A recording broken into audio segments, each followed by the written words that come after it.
Grand rising. Let's thank God for another day. No complaining and no crying. I'm Papa Stretch. I'm here for another episode of Dad Chat.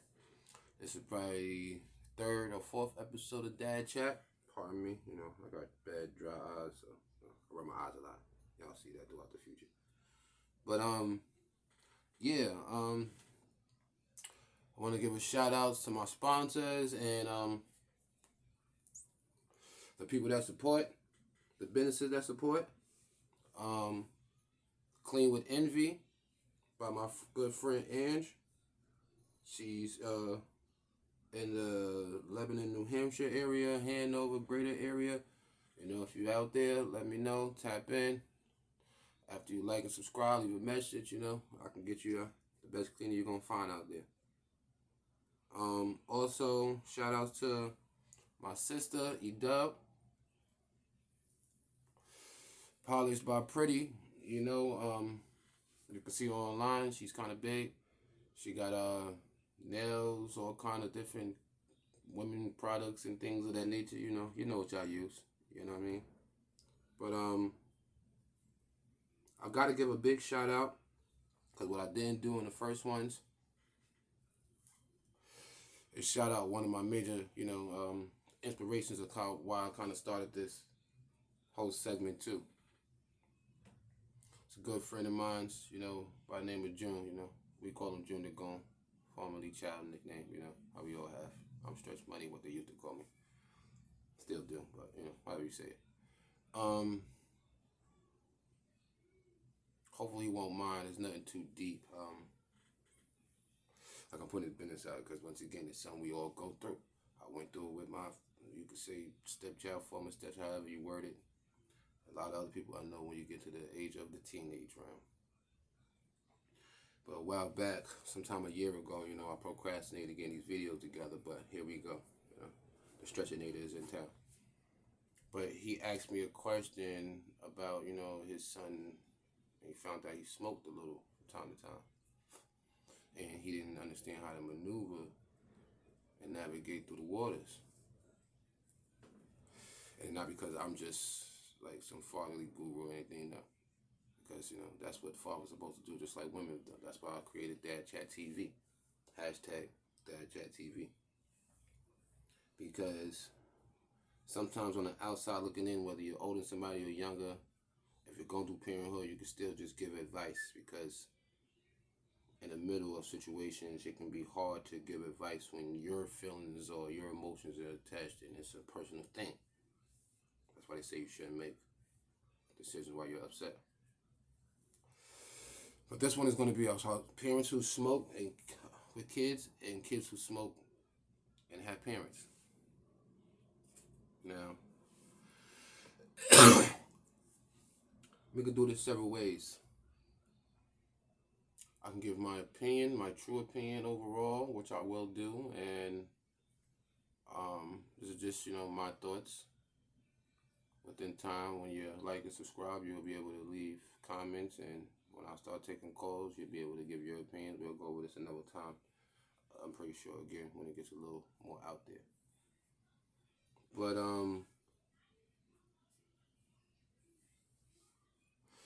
me, I'm not a hypocrite to an extent when it comes to children. Yes, it's do as I say and not as I do because that's how I was raised. But it's also about leading by example. Now with the smoking, as y'all can see, I do smoke and I've smoked for a very long time. I know when not to smoke, I know when I'm not supposed to, but I do smoke. It's just a fact. I have children that I've lived with for the majority of their life up until, months ago. However you want to chalk it up. And with that, I've always did my best to make sure I smoke in another room and isolated as much as possible. Never around them. Sometimes it might be like your mama catching you smoke. My kids might bust the room if I ain't lock the door. I forgot to. I be trying to hide the shit and all. You know what I mean? All kinds of scariness, you know what I mean? And I'm the darn parent, but because I don't want them to see me literally, you know what I mean? As far as they know, I smoke cigarettes, you know. Baby, which is my oldest daughter, she's old enough, she's intelligent. I don't actually smoke cigarettes, but I'd rather her think that. But it's one thing when you smoke, and like I said, and how you do it, you know. I know some parents that are, you know, more freely and the kids around it and seeing it, you know, to each his own. It's not up for me to judge, you know. I'll give my opinion. If my opinion goes against how you do things and you take it as that, God forbid, I mean, it is what it is. But I do my best to do it separately and hide it and keep them away from it. Far as kids smoking thing, there go a big dilemma. On one end, you don't want to be the type of parent that's so harsh and so hypocritical about it, knowing that the kid is at that point, I would hope, 13 to maybe 16. Not hope, but definitely not no young kid shit. I mean, 8 and 9 and 10, you know, they have them out there. But hopefully your child is 15, 16, 17 when it wants to attempt, if that's what they choose to do. If you got to go through that struggle, which we all will.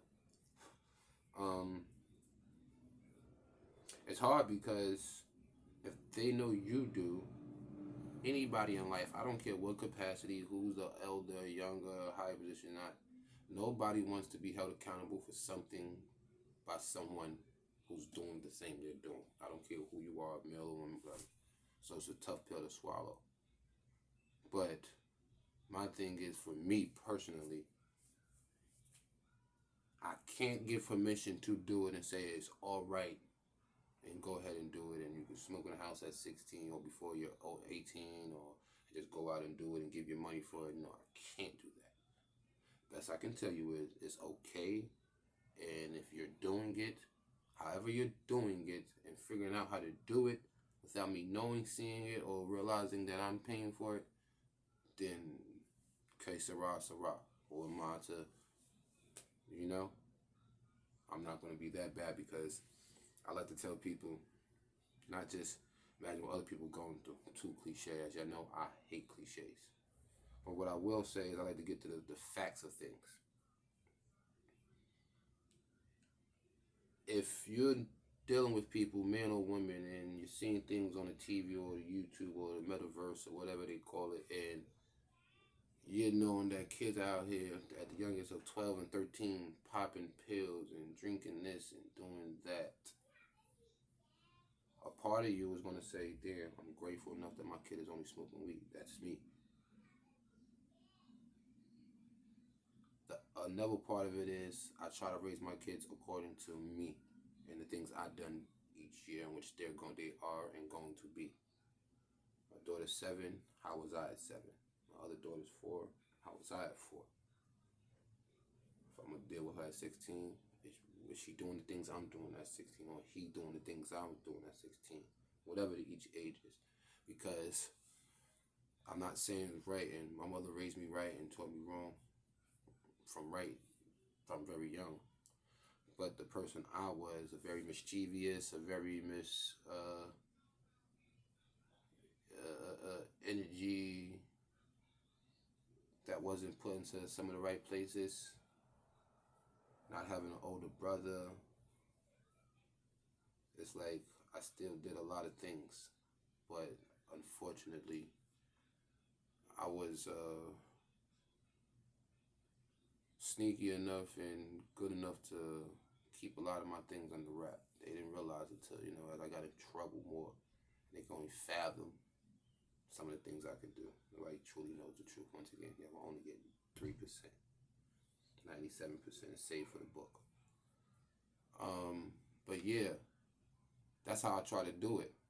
So back to the original story. When my boy the Goon asked me, like, yo, Stretch, I say, yo, listen, you gotta weigh it out like this.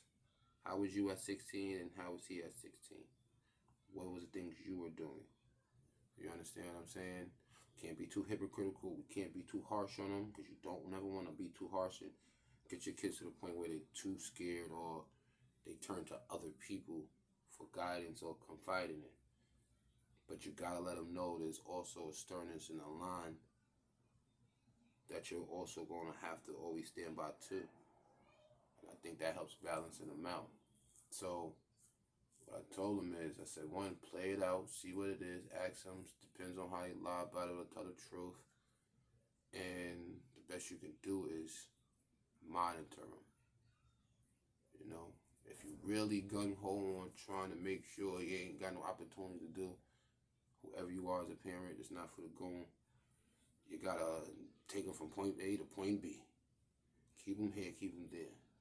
Now that can work for that aspect, but now just like any medicine, there's a side effect. What happens when you hide that kid from the smoke and doing all the little pettiness? Then he wants to do the big things. By the time when you gotta let him out because now they're old enough by time. It's another big thing of mine. Nobody beats time. Time always wins. It has to just keep moving. No matter what you do with your kids, time is going to be able to break that. If you think your parent is going to keep them in all the freaking time, time is going to break that. But what happens is when people don't get a chance to get some things out of their system, it happens later and it happens harsher. I'm a firm believer in letting my children be a certain level of free as they get 7 and 8 and 9 and 10, 11, 12, 13 and all that, to be able to make the mistakes, get it out your system. Not saying go out and do this and I'll let them just run free and do it. No. They will be punished accordingly to the things they will do. But I'm not sitting around waiting for it, and whenever they do what they do, God forbid, in the future, I'll punish accordingly and I'll move on. Because it's just a simple life lesson. And I'd rather them get it out when they're 13s and 14s and 15s than when it matters and I have no control over their world. When they're 20s and 30s and 40s, and the world will teach your kids lessons like mine that I can't teach them. Because we could teach them everything in the world, the village you create. But the world will still teach them things because they have to live outside of it. Unless you have enough money to raise your kids in a bubble, and I darn sure don't. They never will want to. They gotta go in the world. And their boss is gonna teach them. Their girlfriends or boyfriends are gonna teach them. Their teachers will teach them in college. All these things. I try to tell young kids, my kids, nieces, nephews, whoever kids that I come across know in the neighborhood, listen, bro, you gotta want stuff for you in life. No matter how much you want it for your parents, no matter how much you want it for this person, if you don't want it for you, it really, really, really won't mean nothing. You won't go as hard. You know? So, with that being said, I told him, bro, you just gotta keep your eye on him, be grateful that that's all that's going on. Play it out, you know what I'm saying? It'll fizzle out if he ain't really into it after a while. And if he is, then you can't do nothing about it. Be grateful he's not in jail or prison. He ain't killed nobody, hurt nobody. He ain't gang banging. He ain't selling hard drugs. He ain't doing hard drugs. So if weed is the least, I can deal with that. Once again, as long as I don't know about it. I'm just one of them type of parents, you understand what I'm saying? I will punish accordingly, but unless it's major things, I'm not looking for all that pettiness. You know, I'd rather have a kid smoking weed at 18, 19 than on oxys or Percocets, and you know he spin blocks and he fighting 2, 3 murders, and I can't deal with that. You know what I mean? I'd rather have my daughter smoking weed at 18, 19 than knowing that they gotta sell themselves for $1, or they gotta be out doing this, that, and the third, or they hooked on pills and now they drunk and so high people can take advantage of their bodies and can't nobody do nothing about it. No. But you're also too, I would tell them, is you're not gonna just be just a smoke a weed person. You're not just gonna sit around your life and just sit in my house and smoke blunts and have your friends. We're not doing none of that. I'm very much progressive and new age, but I'm also born in '88, and I come from a family with predominantly older people, whether it was cousins, aunties, uncles, and whoever else, and it's still I still push a certain standard. You understand what I'm saying? That's just me. My standard, my opinions, and how I feel, how I raise my kids, and my thoughts doesn't mean that person is horrible, bad, or whatever. We don't do no disrespecting over here. This program, Dad Chat TV, is never about disrespecting nobody, fathers, mother, whatever. We will tell the truth about things, and we will say how it is. And if the person fits in the category, that's fine. I fit in a lot of categories people talk about. I made a lot of mistakes, bumped my heads 1,000 times repeated. I ain't up for no damn judgment. And I'm tired of it because I've spent a few times in my life in front of the courtroom. And I'm cool on it. But if somebody's going to judge me and give their opinion of something that I am doing wrong and they can see it and they're telling me even if I don't like it and I feel like it's sensible to make it to help my life, then you better believe, please tell me. You know what I mean? So other than that, yeah, that's basically what it is. You know what I mean? Sometimes it's a rough road, you know? I watched my mom, she smoked, you know what I'm saying? So that ain't the reason why I really did it, you know what I mean? I did it because I was outside hanging with the homies and, you know what I mean? It happened that way. So, you know, it be like that sometimes. But like I told him, you know, just weigh it as what you was doing, bro. Some of the things I got into at 16 and 17 and 18, Lord, if my children do 0% of it, I'm cool. You know what I'm saying? I ain't even gonna complain. Like, I'm not doing none of that at all. As long as they ain't doing the major stuff, I'm cool. Because, like I said, there are people that gotta see their kids in the cell. You know what I mean? I tell a lot of kids, I know dudes that got locked up at 17, 8 years. 16, 4 years. 19, 7 years, 8 years. 20, got 12 years. You know, myself, I had to do 2 years, you know? It's nothing fun about it, man. It's nothing fun about it at all, man. But it's a tough dilemma, like I said, with the kids, you know? I can't be able to go down to my grave and tell my kids from now until the time the good Lord brings me home, God willing, another 60 years. I personally never judging again. Never done anything besides weed and liquor. No perkies, no Xannies, no Oxys, no anything. It just wasn't my speed. Never snorted, never tried that. Just wasn't my thing. I was always one of the people that was afraid of possible side effects. You know what I'm saying? And what things can make me do. We learned early 10 people can do this one thing or these type of drugs and be fine with it and be normal. And 1 or 2 people can take the same drugs and tweak out their mind and be in the precinct trying to shoot up the police and get a life sentence somewhere. So I never have. That's what I'm going to promote to my children. No, I don't want y'all to smoke. But if you do, like my mama told me, 1, be able to support your own habits. Because it ain't my job. The older you get, you got to be able to take responsibility for you. That's it. Nobody else can take responsibility. Nobody can, your family can pay and help and do all this. But like I tell people, you going to have to be the one to stand in front of that judge, God forbid, or you going to be the one to deal with this possibility or this consequence, this, that, and third. People can pay and help you, or people can come fix it when it's whatever, something happened to you, whatever it is in life. But in the moment, who fixes what happens at that moment? Whatever happens at that moment will happen to you. And nobody wants certain things to happen to them. Trust me. I've been up and outside through the latest and the darkest of nights when the world's asleep and seen the worst things that and known and come across the worst things that people will ever want to experience.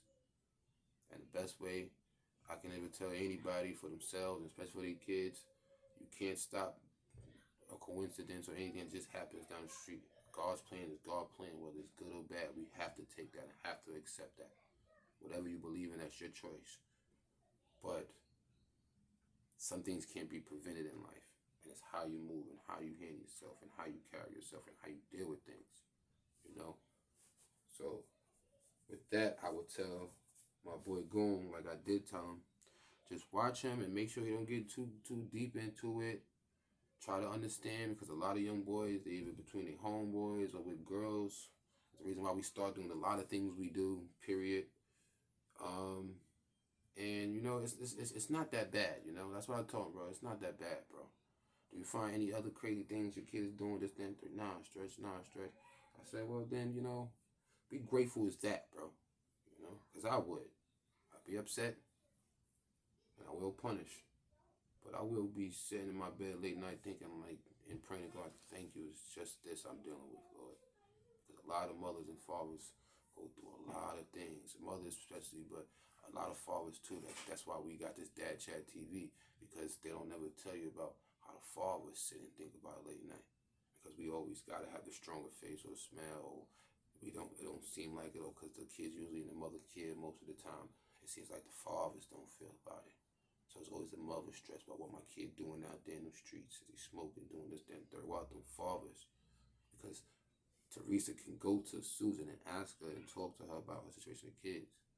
A lot of men don't feel comfortable, even with their friends for 35 years. Man who've been in the trenches with them and whatever you want to think about, he's been part of.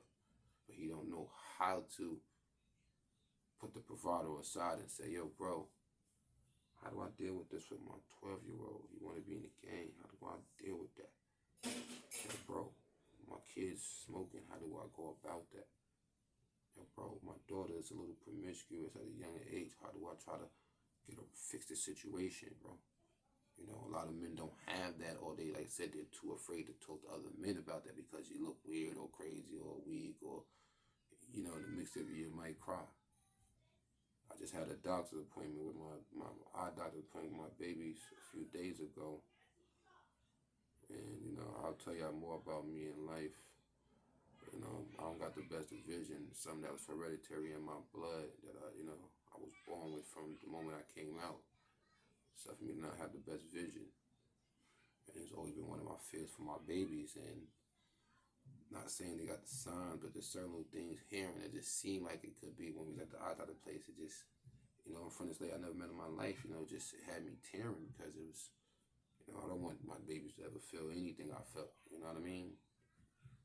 I'm not saying I had the worst life. There have been some times in my life from young to old where, you know, it wasn't easy, you know? And a lot of it came from not having the best vision and not having the best support behind me to help me navigate through the waters and figure out how to deal with it. So I had to really, on my own, you know, they say when one sense go, everything else heightened. Through the graces of God, I was always blessed with common sense and a bit of intelligence. So I've been told. So, you know, it's helped me. But, you know, it be like that because that topic for me, like I said, for another father, his topic might be this, that, and the third. It might be can't see his kids, or his kids feel some way about him, or, you know, due to my incarceration, as I told y'all, you know, I've sat around with the fathers who got to try to be fathers through trailer visits and fathers through the phone and regular visits. And I've known rich, successful millionaire men too. And they suffer the issues the same as that father in prison because he's working so hard to build so much wealth and legacy to leave his kid to try to make their life a little easier, just at least financially. He misses certain moments and times.